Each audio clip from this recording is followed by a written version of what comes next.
नमस्ते friends, B and Amit classes में एक बार फिर से आपका बहुत बहुत स्वागत है। फ्रेंड्स, अगर आप नए हैं तो चैनल को जल्द से जल्द सब्सक्राइब कीजिए और अपने नॉलेज को वैरायटी कीजिए। शुरू करते हैं बिहार एसएससी जीके जीएस से रिलेटेड अगला पार्ट 67 नंबर क्वेश्चन के साथ।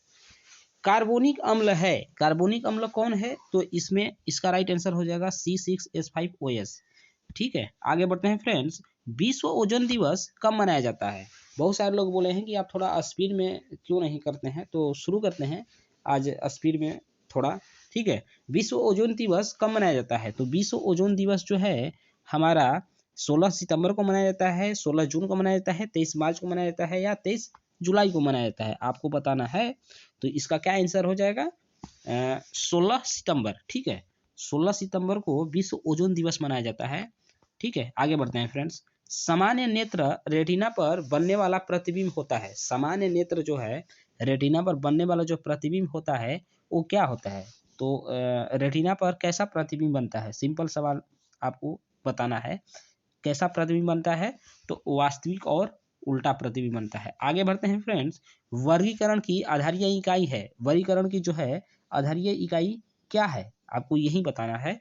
तो इसका राइट आंसर हो जाएगा वर्गीकरण जो होता है जाति के आधार पर वर्गीकरण होता है, इसीलिए इसका आधारीय इकाई क्या हो जाएगा? जाति। Option D is the right answer. आगे बढ़ते हैं फ्रेंड्स। पसीने में सामान्यतः उपस्थित खनिज लवण है, पसीने में सामान्यतः उपस्थित खनिज लवण जो है वो कौन सा है? इसका आपको बताना है राइट आंसर कौन सा है। तो पसीने में जो उपस्थित खनिज लवण होता है सोडियम क्लोराइड, हल्का नमकीन लगता है, तो इसका राइट आंसर हो जाएगा सोडियम क्लोराइड। आगे बढ़ते हैं। रक्त का हृदय की ओर विपरीत प्रवाह निम्न में से कौन सी रक्तवाहिका में होती है? तो रक्त का हृदय की ओर विपरीत प्रवाह निम्न में से कौन सी रक्तवाहिका में होती है? आपको ये बताना है, धमनी, कोशिका, शिरा या ये सभी। ठीक है, आपको कौन सा आंसर होगा आपको ये बताना है। तो ये क्या हो जाएगा? ऑप्शन सी, शिरा, इसका राइट आंसर हो जाएगा। ठीक है, आपको ये याद रखना है। निम्न में से कौन सी वायुमंडलीय परत रेडियो संचार में मदद करती है? तो निम्न में से कौन सी वायुमंडलीय परत रेडियो संचार में मदद करती है? तो इसका देर न करते हुए डायरेक्ट हम डिस्कस कर लेते हैं आयन मंडल। ठीक है, आप सभी जानते होंगे। ठीक है, आयन मंडल।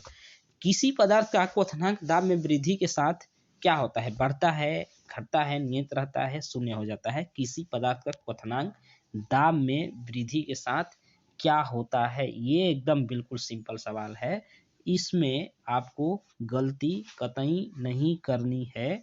तो इसका राइट आंसर हो जाएगा बढ़ता है। ठीक है, दाब में क्वथनांक, दाब में जब वृद्धि होता है तो उसका जो किसी पदार्थ का जो क्वथनांक है जब दाब में वृद्धि करने पर क्या होता है? वो बढ़ता है। ठीक है, ये आपको याद रखना है। आगे बढ़ते हैं फ्रेंड्स। द्विबीजपत्री पादप का पर्ण होता है, द्विबीजपत्री पादप का जो पर्ण होता है वो कैसा होता है? तो ये पृष्ठधारी होता है, पृष्ठधारी। Option A is the right answer, पृष्ठधारी होता है। दो अपक्षपात पूर्ण शिखे को एक साथ उछाला जाता है, कम से कम एक जीत आने की प्रायिकता है। ये हमारा मैथ का सवाल हो गया।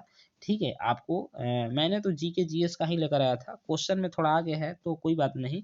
ये जो है दो अपस्पात पूर्ण सिक्के को एक साथ उछाला जाता है, तो कम से कम एक चीज आने की प्रायिकता क्या होगी? तो एक चीज जो आने की प्रायिकता होगी ये हो जाएगी 3/4। Option C is the right answer. ठीक है, तो ये आपको याद रखना है। ए द्वारा किसी काम को करने की गति बी से आधी है। यदि ए तथा बी किसी काम को मिलकर 18 दिन में पूरा कर सकते हैं तो ए अकेला उसे पूरा कर सकता है। ए अकेला कितने दिनों में पूरा कर सकता है? तो ये सोल्व कीजिएगा, मैंने तो सोल्व कर लिया है इसको।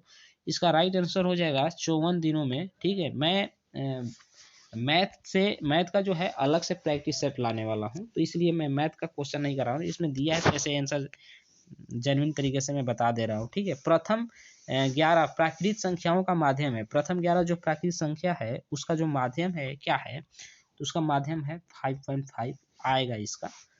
ठीक है, तो इसका राइट आंसर हो जाएगा ऑप्शन बी। ठीक है फ्रेंड्स।